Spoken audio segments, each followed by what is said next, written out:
What's up, boys and girls? Big Papa Leads here. I want to do a little bit of an overview of our past month. It is now September 2023, and I'm going to talk about how we sold over 5,000 leads in the month of August. I just got back from a week of absolutely hammering salmon on Vancouver Island. It was super fun with the family, caught a bunch of spring salmon up there, and now I'm back in the office, back teaching y'all how to create the best lead generation agency ever. And yeah, today I just want to talk about a few tips because there's some things that I've seen changing over the past few months and over this year in lead gen, and I'm actually going to just keep this video short as possible and talk about 3 quick things. So the first thing that I've seen happening in the past month is that lead quality is really going to differentiate good lead generation companies from bad ones. And the biggest question that I get relating to this in the Discord is, can I use a lead form on Facebook or on TikTok? And the answer, in my opinion, or at least for our agency, is at this point, you're not going to be able to get a good enough lead using a lead form to compete with the best of the best in terms of lead generation agencies. If you're closing the leads yourself, or you're working with a small buyer, like, you might be able to plug in enough questions on that lead form to make it worth their while and make the lead half decent from that lead form. You can't even text verify on a lead form. There are ways to do that. But what I've found recently is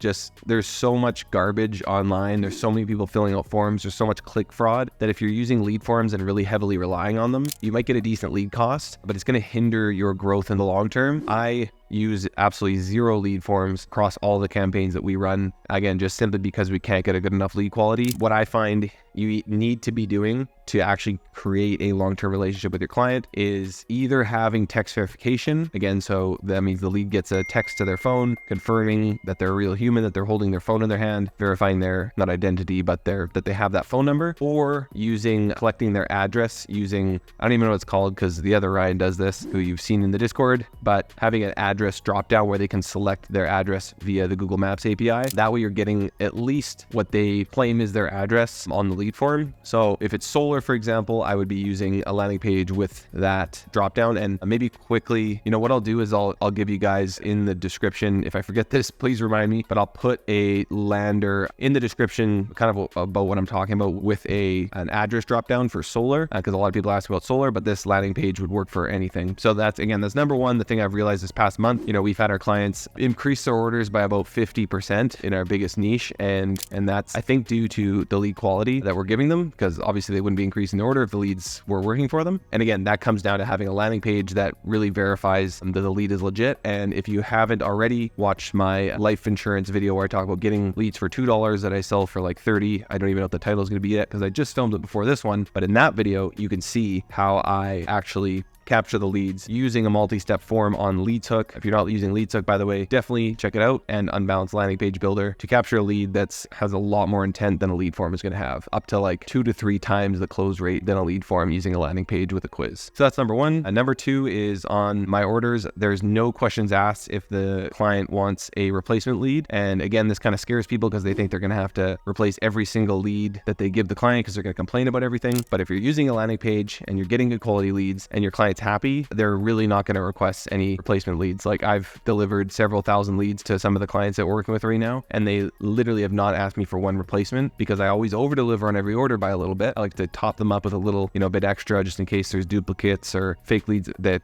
kind of go through the cracks. And at the end of the day, they just want to grow. They're making a return on investment. They're not going to go back and search through the lead sheet and try and get refunds on a few leads. That's been my experience. Obviously, you don't want your clients to walk all over you, but yeah, like, I just over deliver.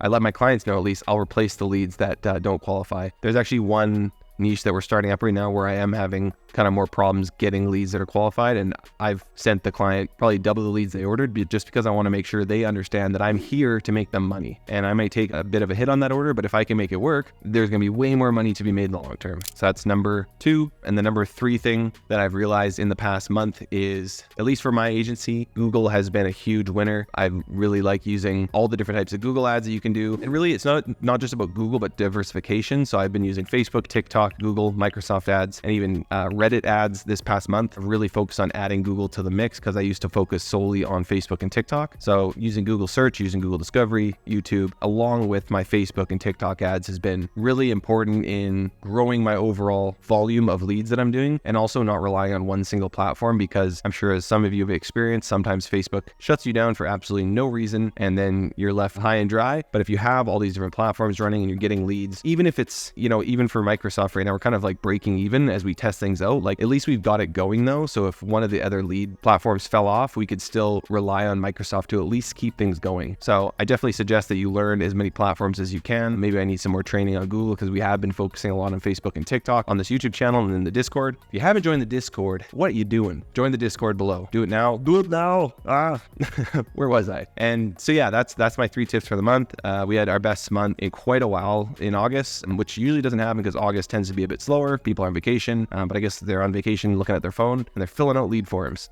Sorry, not lead forms, landing pages and quizzes. So again, hope this video is helpful. I'll try and focus on getting some more Google training for you guys because I've come to the conclusion during this video, during my riff here, that I should help you guys on Google and YouTube. You can basically take, videos that you've used on Facebook and TikTok and run them on YouTube, or plug them into Performance Max, which utilizes all the different Google platforms in one. You can basically run a Performance Max ad, and that's going to give you a YouTube ad, a discovery ad, and a search ad all in one, and it's going to show it all over Google. So definitely worth trying that out. You might not even be the best person to teach that, but there's going to be lots of stuff online. So take the creative skills that you've honed in and use them on Google, and you're going to see some good results there. That's my monthly recap. I think that's what this was. 3 things that I saw that went really well for us in August when we sold over 5,000 leads, had a kick-ass month. Sorry, this is a family channel. Had a really great month.